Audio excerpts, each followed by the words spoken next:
사도 바울이 2차 전도 여행 때 있었던 일입니다. 사도 바울은 원래 바나바와 함께 전도 여행을 했었죠. 그러나 바나바와 다툼이 있었고 바나바는 마가를 데리고 전도 여행을 떠났고 바울은 실라를 데리고 전도 여행을 떠나게 됩니다. 그렇게 서로 피차에 갈라서게 되죠. 어떻게 보면 사람의 생각으로 생각을 해보면 서로가 피차에 싸우고 안 좋은 모습이 되었다고 생각을 할 수 있겠지만 전도 여행 팀이 한 팀에서 두 팀으로 늘어나게 하신 것도 하나님의 계획이 있었던 것 같아요. 그렇게 해서 바울과 실라가 전도 여행 팀이 되어서 전도 여행을 떠나게 되죠. 그렇게 하다가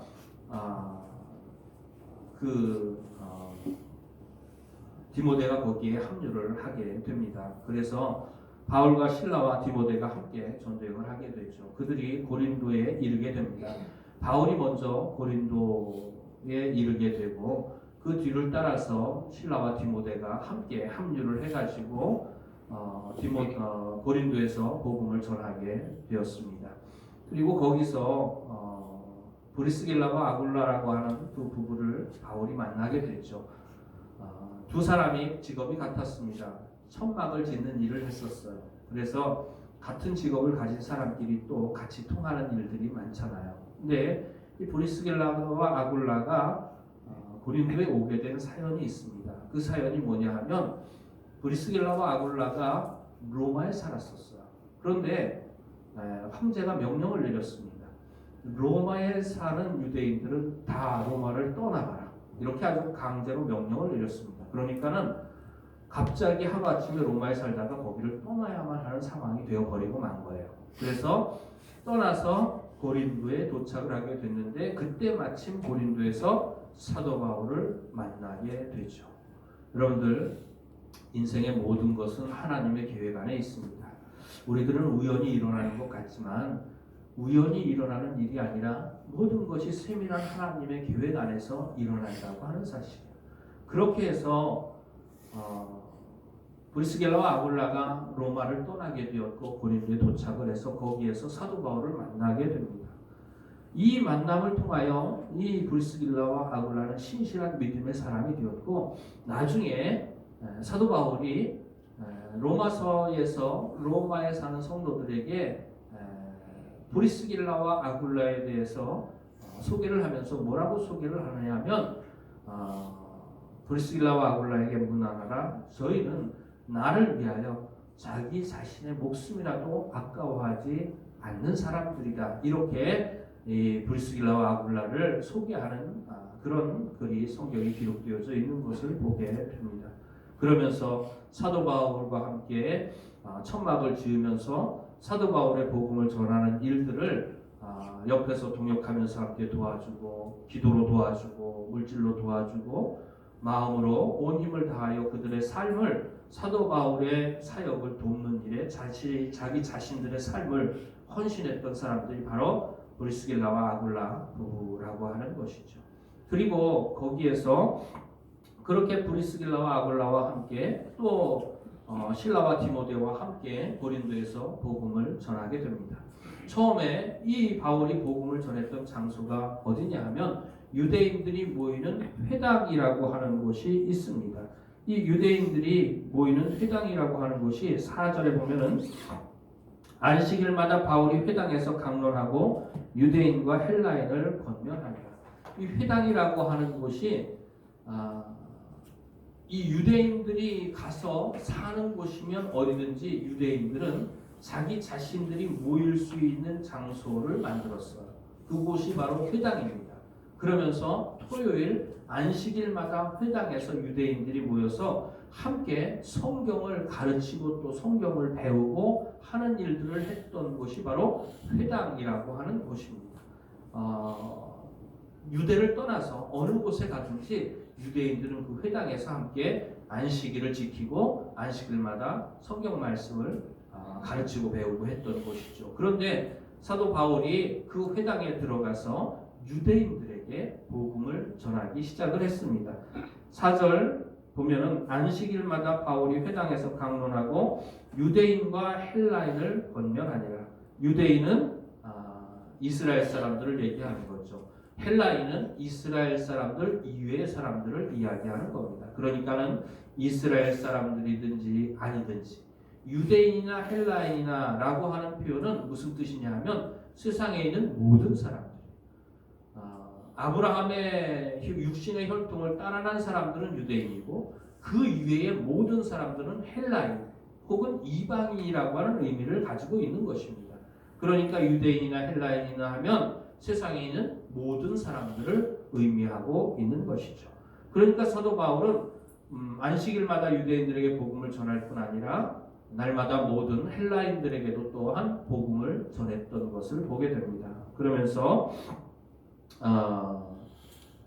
유대인과 헬라인을 권면하는 일들을 했었죠. 사도 바울은 자기가 예수님을 만나고 난 다음부터 어디서든지 언제든지 누구 앞에서든지 예수는 그리스도다라고 증언하기를 쉬지 않고 멈추지 않았습니다. 여러분들의 인생에 있어서 가장 크고 놀라운 사건이 무엇이겠습니까? 많은 사람들이 인생을 살면서 많은 경험들을 하게 됩니다만은 우리가 살면서 평생을 이 땅에 살면서 우리가 경험할 수 있는 가장 최고의 놀라운 사건은 뭐냐 하면 나 같은 죄인이 구원받은 사건이라고 하는 것입니다. 이것이 우리가 평생의 세상에 살면서 경험하는 가장 크고 놀라운 사건입니다. 그렇다면 이 크고 놀라운 사건을 경험했다면 경험하지 못한 사람은 모릅니다. 그러나 그것을 경험했다면 그것을 경험한 사람이 그것이 세상에서 내가 경험할 수 있는 가장 최고로 놀라운 사건이라면 누구를 만나든지 그 얘기부터 하지 않겠습니까? 모든 관심이 거기에 가 있지 않겠습니까? 그런데 많은 사람들이 예수를 제대로 경험하지 못했기 때문에 그것이 대수롭지 않은 일이라고 생각을 하기 때문에 사람들에게 그것 말고도 더 큰 일들이 자기에게 있기 때문에 그것들에 대하여 이야기를 하죠.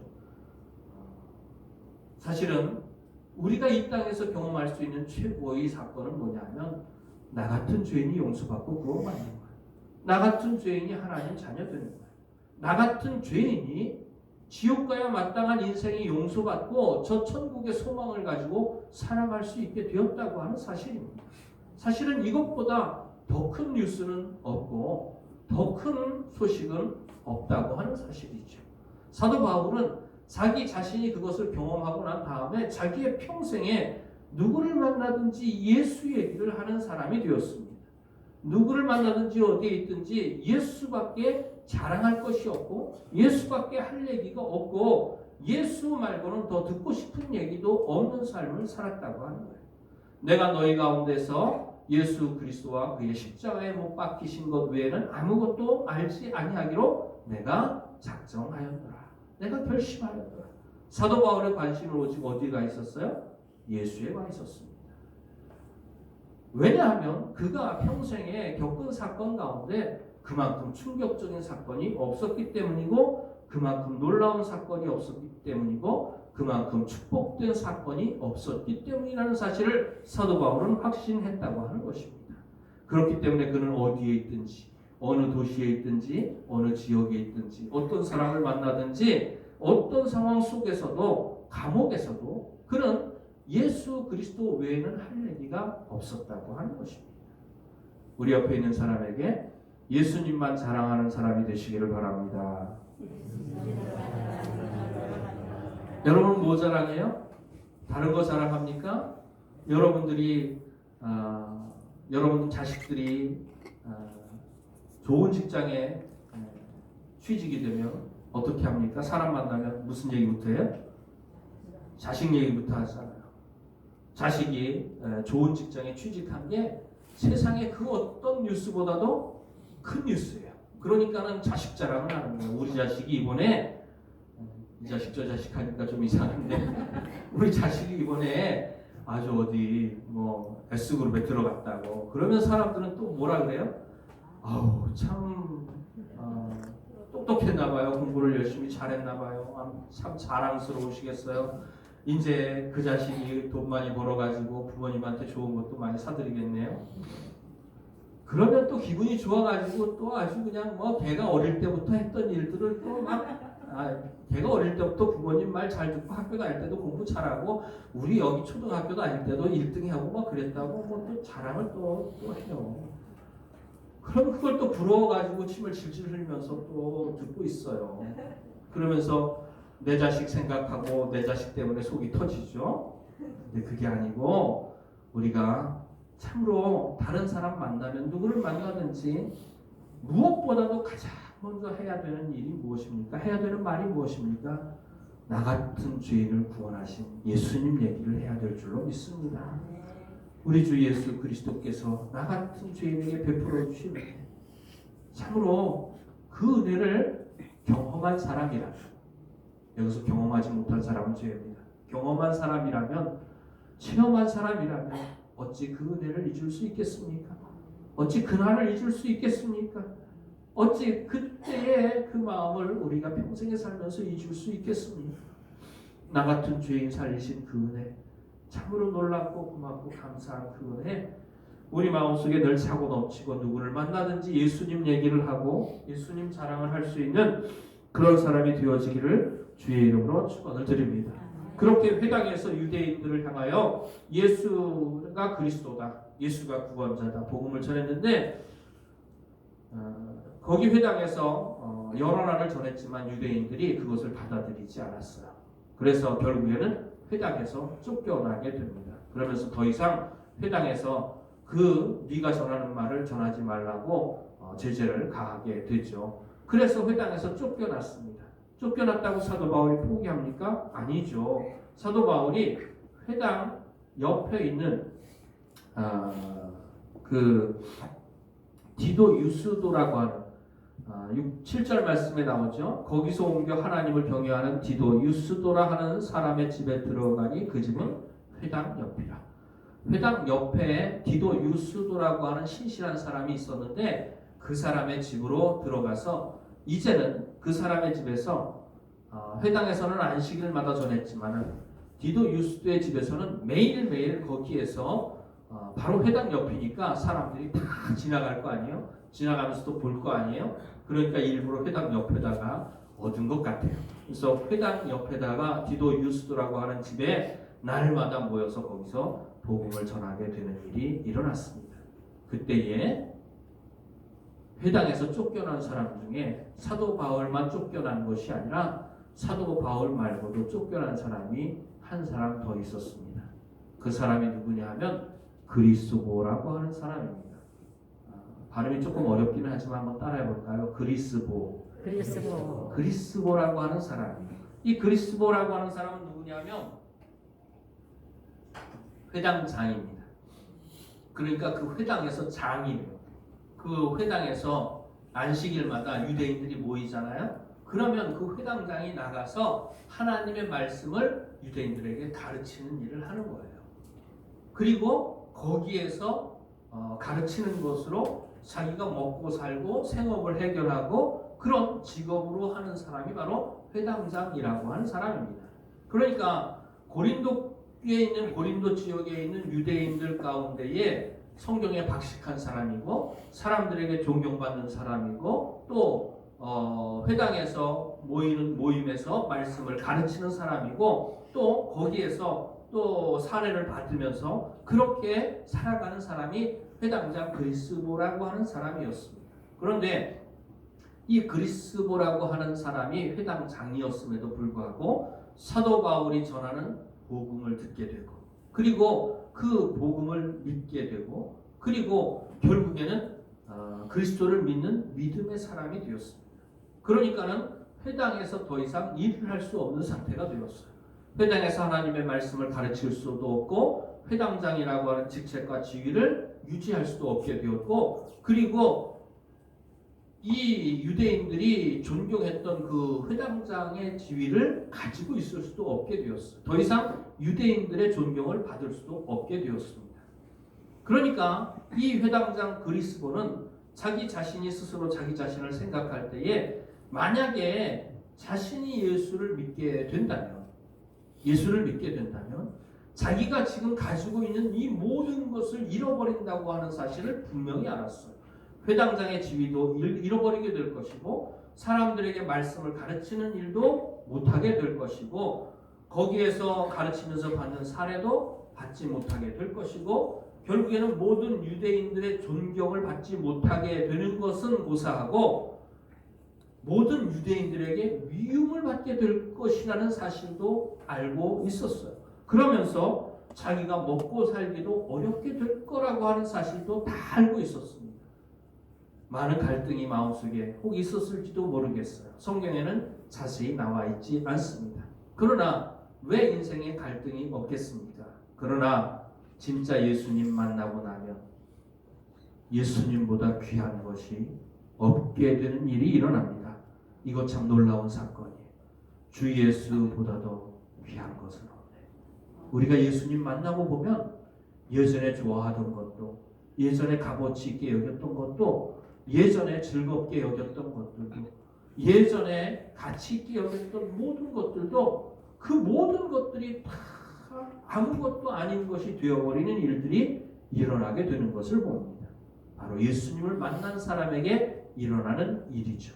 사도 바울이 고백을 합니다. 사도 바울은 참 똑똑하고 유명하고 유능하고 유식하고 뭐 하여튼간 유자는 다 붙은 사람이에요. 유력한 사람이었고 뭐 하여튼간 가질 것은 다 가진 사람이었어요. 학문적으로도 물질적으로도 신분적으로도 또 뭐 모든 것을 다 가진 그런 유력한 사람이었음에도 불구하고 사도 바울이 예수님을 만나기 전에는 자기가 바리새인 중에 바리새인 가문에서 태어난 거 자랑했죠. 그리고 가말리엘이라고 하는 참으로 그 당시에 가장 뛰어난 스승의 아래에서 공부했던 것 자랑하고 영광으로 여겼죠. 그리고 자기가 나면서부터 로마인입니다. 나면서부터 로마인이라고 하는 건 그 당시에 아주 대단한 가문이었다고 하는 것을 의미하고 있어요. 나면서부터 로마인. 참으로 그가 많은 그리고 산헤드린 공의회의 의원이었습니다. 산헤드린 공의회 의원이라고 하는 것은 오늘날로 말하면 국회의원과 같은 거예요. 산헤드린 공의회 의원이었고, 그러니까 정치적으로도 경제적으로도 뭐 사회적으로도 지위와 신분과 그의 학식이 참으로 뛰어나고 자랑할 것이 가득한 사람이었습니다. 그러면서 내가 자랑하기로 말한다면 이런 자랑할 것들이 내게 이렇게 많이 있다. 어리석은 사람들이 자기 자신을 자랑하는데 난 자랑할 것이 없다. 근데 너네들이 자랑하는 거 보니까 너희들 식으로 내가 자랑한다면 나도 이렇게 자랑할 것이 많다고 하면서 이렇게 자기 자신에게 자랑할 것이 많다는 얘기를 하죠. 그리고 난 다음에 하는 얘기가 뭐냐면 다른 사람들이 비교할 수 없을 만한 그런 재력과 그런 신분과 그런 학식들을 그런 정치적인 영향력들을 다 가지고 있었던 자기 자신도 예수 그리스도를 믿고 나니까 구원받고 나니까 그 자랑할 것이 아무것도 아닌 것이라고 하는 고백을 하게 됩니다. 그러니까 예수 믿고 구원받은 것 말고 우리가 인생의 평생에 자랑할 것이 없게 되는 거야. 그리고 예수 믿고 구원받는다는 것 말고는 우리가 참으로 값어치 있게 여길 수 있는 것이 없다고 하는 사실입니다. 세상의 모든 것을 다 잃어버린다 하더라도 예수 믿고 구원받는다면 우리는 그 길을 택해야만 한다고 하는 사실입니다. 예수님께서 말씀하신 부자와 나사로의 이야기가 있습니다. 그 부자와 나사로의 이야기 여러분들이 다 잘 아시는 말씀이지만 이 나사로는 부자의 집 앞에서 부자의 상에서 떨어지는 것을 먹으면서 살았어요. 근데 죽고 난 다음에 이 거지 나사로를 아브라함이 평가하기를 뭐라고 평가하느냐면 부자에게 이렇게 말을 합니다. 얘 너는 살았을 때에 내 좋은 것을 받았고 나사로는 고난을 받았으니 너는 여기서 고난을 받고 나사로는 위로를 받느니라. 너는 고통을 받고 나사로는 위로를 받느니라. 이렇게 아브라함이 부자에게 이야기하는 것을 보게 됩니다. 부자는 이 땅에 사는 동안에 자기 좋은 것을 받았어요. 근데 나사로는 이 땅에 살 때에 고난을 받았어요. 그리고 나서 죽고 난 다음에 부자는 자기 좋은 것을 받고 즐기고 살았던 부자는 지옥의 고통을 받게 되고, 이 땅에서 고난을 받았던 나사로는 죽은 후에 위로를 받았다라고 말하고 있습니다.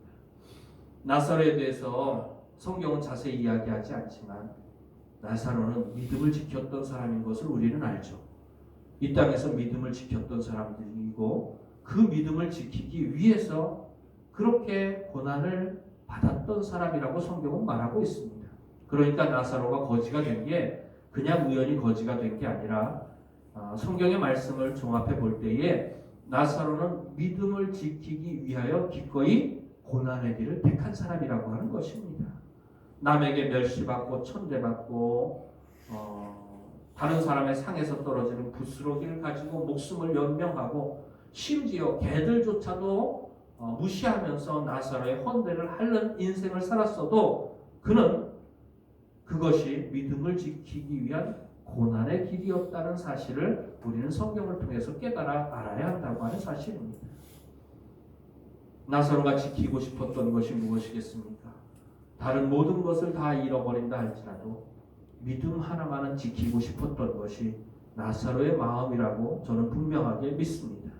우리도 이 땅에 살 때에 그런 믿음 가지고 살아야 하는 거죠. 우리가 다른 것은 다 잃어버려도 이 땅에 살면서 단 한 가지 지켜야 할 것이 있다면 그것이 무엇이겠습니까? 믿음을 지켜야 되는 거죠.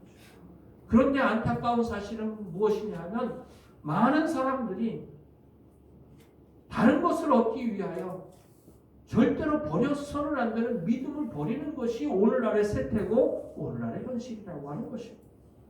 예수를 믿는다고 하는 사람들도 교회 다니고 예수님을 만났다고 간증하고 체험했다고 하는 사람들조차도 믿음을 하찮게 여기고 값없이 여기고 금보다 귀한 믿음은 잡복에 들다.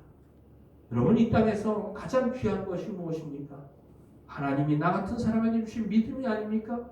그것이 세상에 가장 가치 있다고 여겨지는 금보다 더 귀한 것이 믿음이라고 우리의 입술로는 고백을 하지만 그 믿음을 지키기 위하여 여러분들은 무엇을 포기했습니까? 우리는 무엇을 포기하면서 살아갑니까? 아니요, 오히려 우리가 참으로 믿음에 비교할 만한 가치가 없는 것들을 지키기 위하여 그 귀한 믿음을 포기하는 일들이 여기저기서 많이 일어나고 있지 않습니까? 무엇보다도 믿음을 지켜야 합니다. 우리가 지킬 만한 가치가 있는 것이 세상에 단 하나밖에 없다면 당연히 우리가 믿음을 지켜야 되겠죠. 주님 오시는 그날까지 끝까지 그 믿음 지켜나갈 수 있기를 주의 이름으로 축원을 드립니다. 회당장 그리스도가 믿음을 위하여 모든 것을 포기했어요. 오늘 우리가 읽은 말씀에 보면은 8절 말씀입니다. 8절 말씀, 사도행전 18장 8절 말씀 함께 한번 찾아서 함께 읽어보도록 하겠습니다. 함께 봉독합니다. 시작. 또 회당장 그리스도가 온 집안과 더불어 주를 믿으며 수많은 고린도 사람도 듣고 믿어 세례를 받더라. 아주 간단하게 회당장 그리스도가 예수를 믿게 된 사연에 대해서 말하고 있죠. 그런데 이렇게 간단하게 또 회당장 그리스도가 온 집안과 더불어 주를 믿으며 라고 간단하게 기록하고 있지만 회당장 그리스도가 예수를 믿게 될 때에 무엇을 포기했는지 여러분들이 기억할 수 있기를 바랍니다. 그가 그렇게 포기한 이유가 또 무엇인지 우리에게 깨달아 알게 되어지기를 주의 이름으로 축원을 드립니다. 세상에 가장 귀한 건 뭐냐면 나 같은 죄인이 구원받는 일이에요.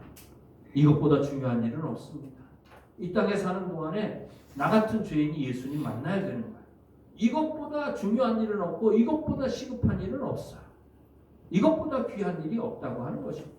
그것은 모든 것을 포기하고 버릴 만한 값어치가 있는 일이라고 하는 것입니다. 참으로 이 믿음의 가치를, 이 구원의 가치를 온 세상 사람들이 깨달아 알았으면 좋겠어요. 그래서 세상의 모든 사람들이 다 예수 믿고 구원받고 참으로 이 땅에 사는 동안에 이 믿음보다 더 귀한 것은 없다는 확신 가지고 끝까지 믿음을 지키면서 이 땅에서 우리가 주님 앞에서는 그날까지 그런 삶을 살아갈 수 있기를 주의 이름으로 부탁을 드립니다. 오늘 회당장 그리스도가 예수를 믿게 된 사건을 우리들이 마음속에 기억하면서 우리들도 우리에게 주신 그 믿음, 금보다 귀한 그 믿음, 세상에 지킬 만한 값어치가 있는 것이 단 하나밖에 없다면 바로 믿음 하나만 가지고 우리가 그 믿음만을 지키면서 살아야 될 그 믿음의 가치를 기억하면서 우리들이 끝까지 그 믿음 지켜가고 주님 앞에서는 그날까지 그 믿음 지키면서 믿음으로 살아가는 저와 여러분이 되어지기를 주의 이름으로 축원을 드립니다. 기도드리시겠습니다.